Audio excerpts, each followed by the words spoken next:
Let's go ahead and open our Bibles to Ezra chapter number 8, and we'll pick up on verse 21, get a little bit of our background again. This is all happening in the spring of 457 BC, where Ezra has secured a decree from King Artaxerxes of the Medo-Persian Empire to go to Jerusalem and further implement the laws of God and to establish more strongly the religious practices and the cultural practices of the Jewish people inside their promised land. And so this is what Ezra says, verse 21. Then I proclaimed a fast there at the river Ahava, that we might humble ourselves before our God to seek from him a safe journey for ourselves, our children, and all our goods. For I was ashamed to ask the king for a band of soldiers and horsemen to protect us against the enemy on our way, since we had told the king, quote, the hand of our God is for good on all who seek him, and the power of his wrath is against all who forsake him, end quote. So we fasted and implored our God for this, and he listened to our entreaty. So Ezra proclaims a fast on the 10th day of the first Jewish month, and they are asking God to give them a safe journey for them and their family members and for their goods, because he'd already said that God is the one that takes care of his own. Then we have a Sabbath rest that we know happened in that particular year on the 11th day of the first month. And then the 12th day of the month rolls around, and that's the day on which apparently they are going to leave and head off on their 1,500-mile, approximate, 3-month journey to the Promised Land. Verse 24. Ezra further reports, Then I set aside 12 of the leading priests, Sherebiah, Hashabiah, and 10 of their kinsmen with them. And I weighed out to them the silver and the gold and the vessels, the offering for the house of our God that the king and his counselors and his lords and all Israel there present had offered. So now he's going to put the valuables into the custody of these 12 guys. Verse 26, I weighed out into their hand 650 talents of silver. And so each talent is 75 pounds. So we are talking about literally tons of silver. And silver vessels worth 200 talents. So if you were to think of their purchase value, then we're talking about many millions of dollars, and 100 talents of gold, 20 bowls of gold worth 1,000 derricks. Again, we're talking about weighted items here, but it's the ultimate value is millions of dollars for all of this, and some of the individual pieces have got to be many lifetimes of worth. 2 vessels of fine, bright bronze as precious as gold. And I said to them, after putting all this stuff into their care, you are holy to he who is, and the vessels are holy, and the silver and the gold are a free will offering to he who is the God of your fathers, which means that even the raw material, the silver and the gold, is also holy to God. It's set aside specifically for him. Verse 29, guard them and keep them until you weigh them before the chief priests and the Levites and the heads of the fathers' houses in Israel at Jerusalem within the chambers of the house of he who is. So what we're actually seeing here is accountability. Ezra helps these guys account for exactly how much of value and how many items are being put into their custody. And he has it all documented, and then that document is going to go with him, and he will hand that document over to the priests and the Levites and others of authority at Jerusalem. And then when they start unloading all of this stuff from probably the carts that are on, that these things are on, they will have an exact accounting. So nothing should go missing. Every ounce has to be accounted for. Every item has to be accounted for, because that's just the proper thing. Verse 30. So the priests and the Levites took over the weight of the silver and the gold and the vessels to bring them to Jerusalem to the house of our God. Then we departed from the river Ahava on the 12th day of the first month to go to Jerusalem. So now we begin the trip. The hand of our God was on us, and he delivered us from the hand of the enemy and from ambushes on the way. We don't have any details, but probably some supernatural things happened on the way that protected this wagon train, if you will, because we're talking about tens of thousands of people that are probably all told going on this trip, along with all of their probably several thousands of wagons with their personal possessions in, plus the wagons that are carrying all the valuables of the house of God. That's a pretty tasty target for road bandits. And so God, no doubt, intervened along the way, and we just don't have the details. Verse 32. We came to Jerusalem, and there we remained 3 days. Now, we've already been told that they arrived in the 5th month of the Jewish year. So 3 months travel, a little over 3 months travel, and a lot of rests along the way. And it says that on the 4th day after their arrival, within the house of our God, the silver and the gold and the vessels were weighed into the hands of Meremoth the priest, son of Uriah, and with him was Eleazar the son of Phinehas, and with them were the Levites, Jozabad the son of Yeshua, and Noadiah the son of Benui. And the whole was counted and weighed, and the weight of everything was recorded. So everything was delivered exactly as described. So nothing was lost along the way.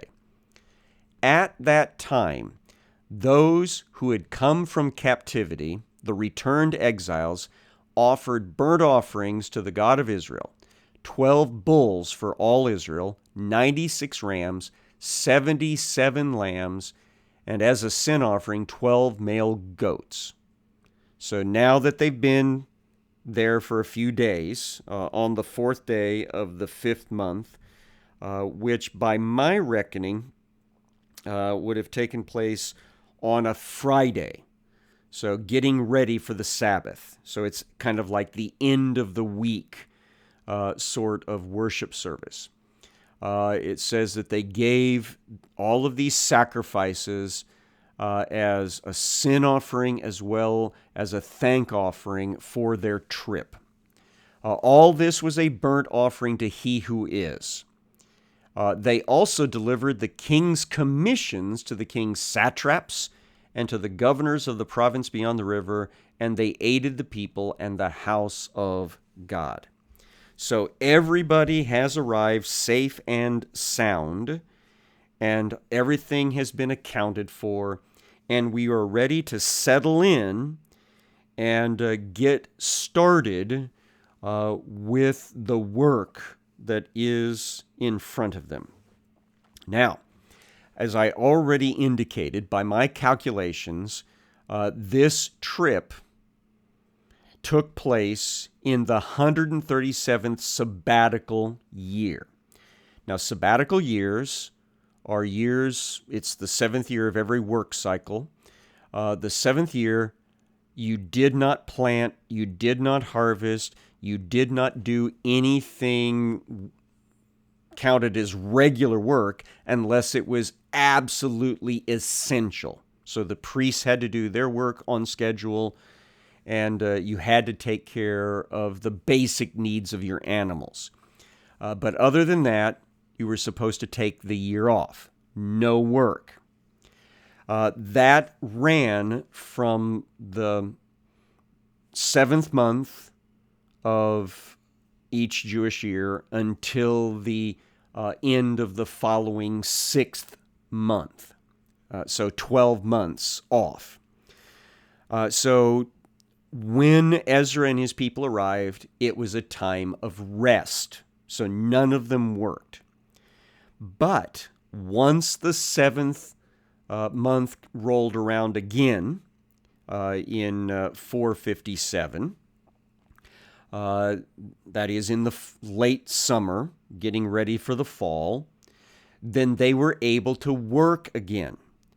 And I believe that there is a record that Ezra began the new work cycle by telling his people, let's get these walls built. And so in Ezra chapter number 4, verses 13 and 14, we read this. Now be it known to the king that if this city is rebuilt and the walls finished, they will not pay tribute, custom, or toll, and the royal revenue will be impaired. Now, because we eat the salt of the palace, and it's not fitting for us to witness the king's dishonor, therefore we sinned and informed the king. Now, why am I reading that?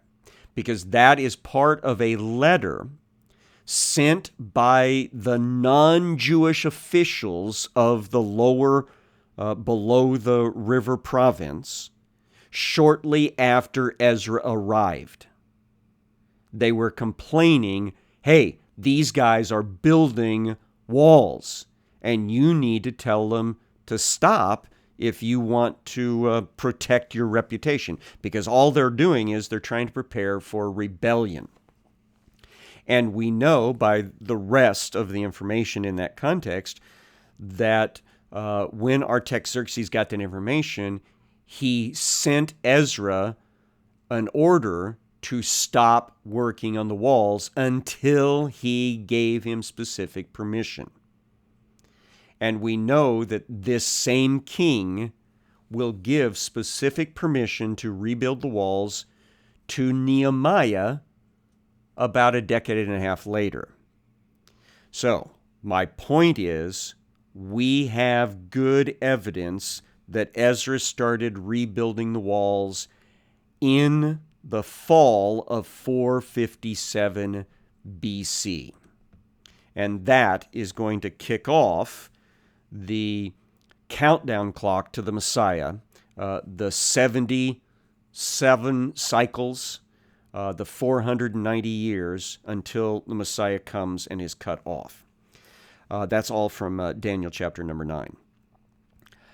Now, at this point, I want us to go to Ezra chapter 9 and see something else that Ezra runs into now that he has arrived as the new Jewish governor of the Jewish people in the Promised Land area.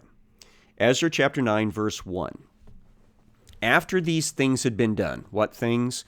The arrival and the accounting for all of the materials that they brought with them. After these things had been done, the officials approached me and said, the people of Israel and the priests and the Levites have not separated themselves from the peoples of the lands with their abominations, from the Canaanites, the Hittites, the Perizzites, the Jebusites, the Ammonites, the Moabites, the Egyptians, and the Amorites. For they have taken some of their daughters to be wives for themselves and for their sons, so that the holy race, that is, the holy offspring, the holy seed, has mixed itself with the peoples of the lands. And in this faithfulness, the hand of the officials and the chief men have been foremost. Now, what's going on here? Ezra is not the first and Ezra's companions are not the first to return out of Babylon. Remember, I told you that the temple has been rebuilt for 60 years. So it's been 75 years, roughly, since Zerubbabel and Joshua the high priest and the first tens of thousands of ethnic Israelis came back to the land. So 75 years there have been Jews living in the land. Now, there not been a huge presence, but there have been enough of them that they've started raising new generations. And Ezra has just been told by the people he's arrived with that have found out about it, hey, some of these people have been marrying non-Israelis. Now, the problem is not genetics. This is not a matter of racism here. The Israeli people had been told, don't marry outside of Israel, because that was the way you guaranteed you did not marry outside the faith.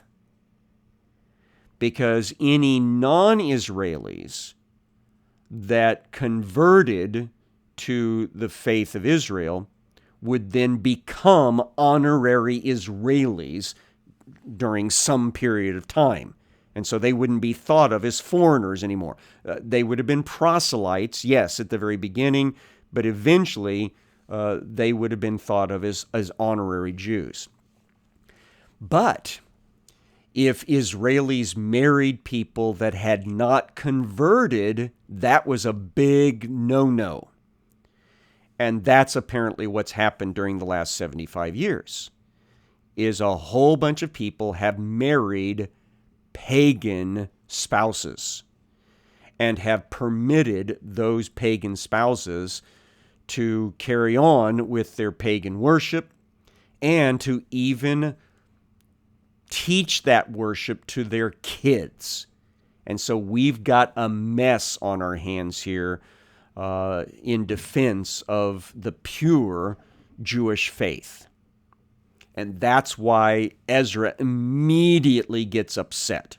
Verse number 3, as soon as I heard this, I tore my garments. So he rips his clothing in this display of grief. I ripped my garment and my cloak, and I pulled hair from my head and beard and sat appalled. So he is so upset about this, he even apparently pulls out little patches of his beard and his hair to show how grief-stricken he is. And then he sits down despondent and no doubt praying about this.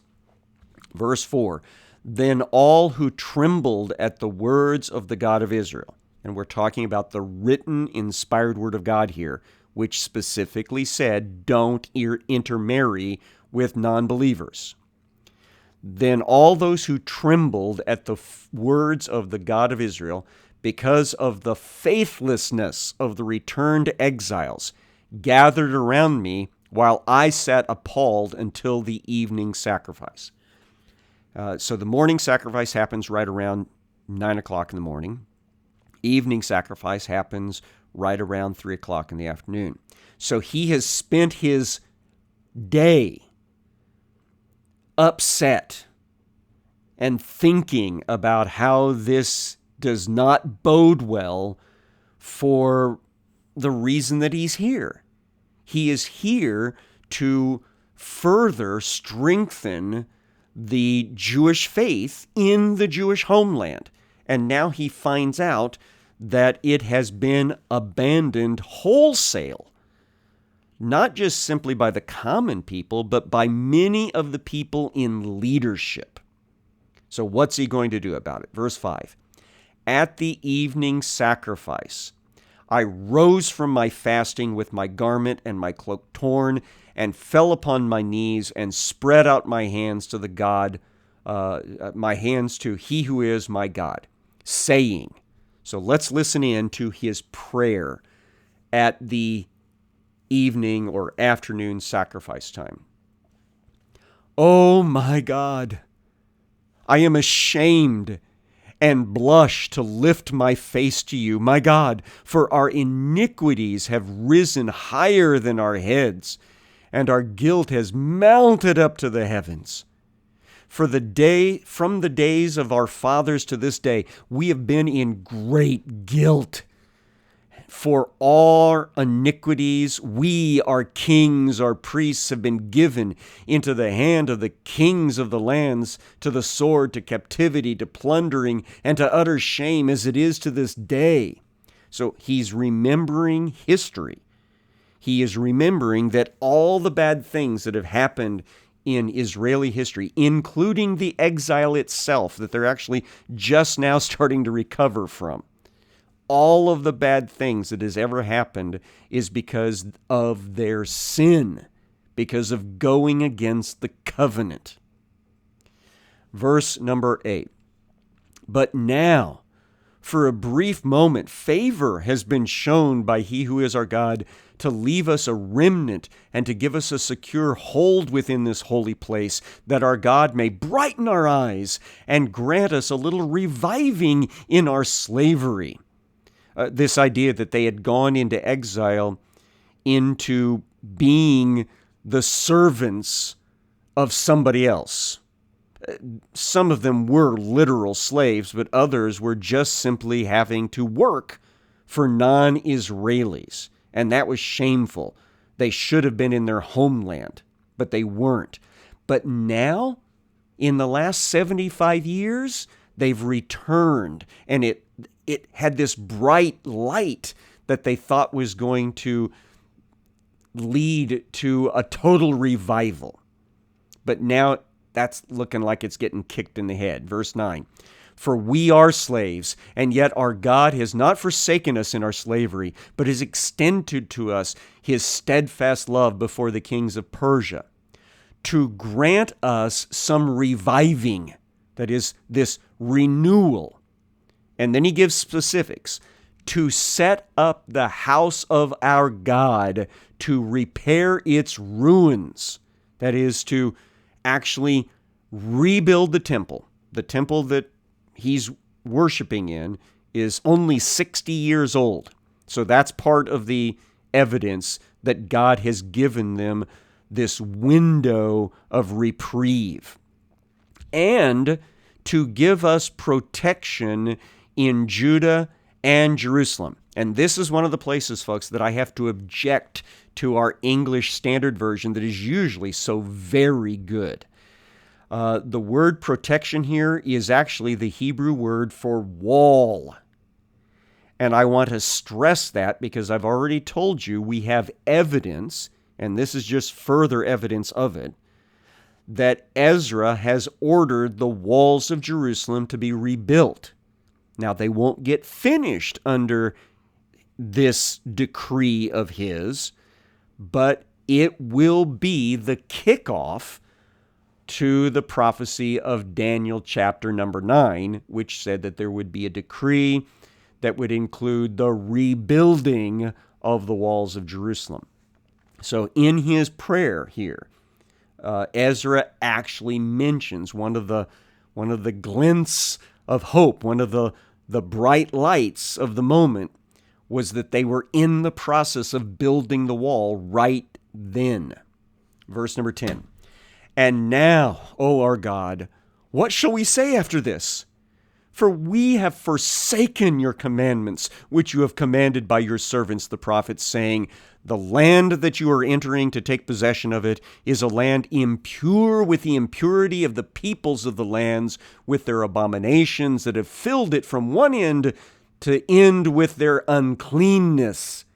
Therefore, do not give your daughters to their sons, neither take their daughters for your sons, and never seek their peace or prosperity, that you may be strong and eat the good of the land and leave it for an inheritance to your children forever. Now, that's kind of a summary of many passages in Scripture from the time of Moses forward, that the Israeli people were never to intermarry with people of different faiths.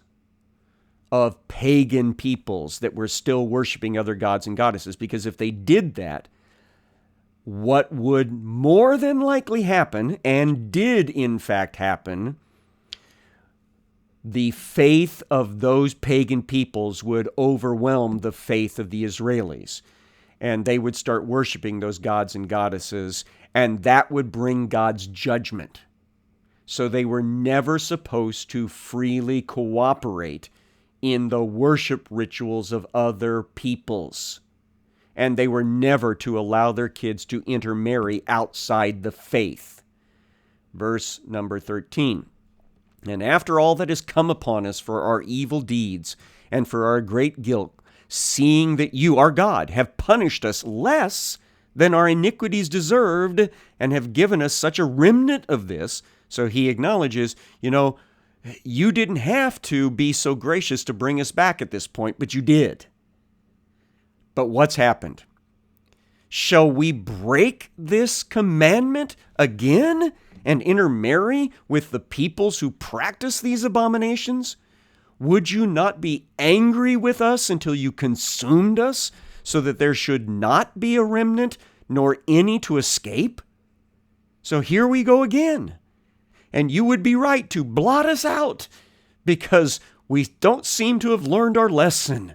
Verse 15, Oh, he who is the God of Israel, you are just, for we are left a remnant that has escaped, as it is today. Behold, we are before you in our guilt, for none can stand before you because of this. So he freely offers this prayer of confession on behalf of his people. And chapter 10 sets us up for tomorrow. While Ezra prayed and made confession, weeping and casting himself down before the house of God, a very great assembly of men, women, and children gathered to him out of Israel, for the people wept bitterly. So he sets the standard, he sets the example, and they follow in confessing the sin of Israel.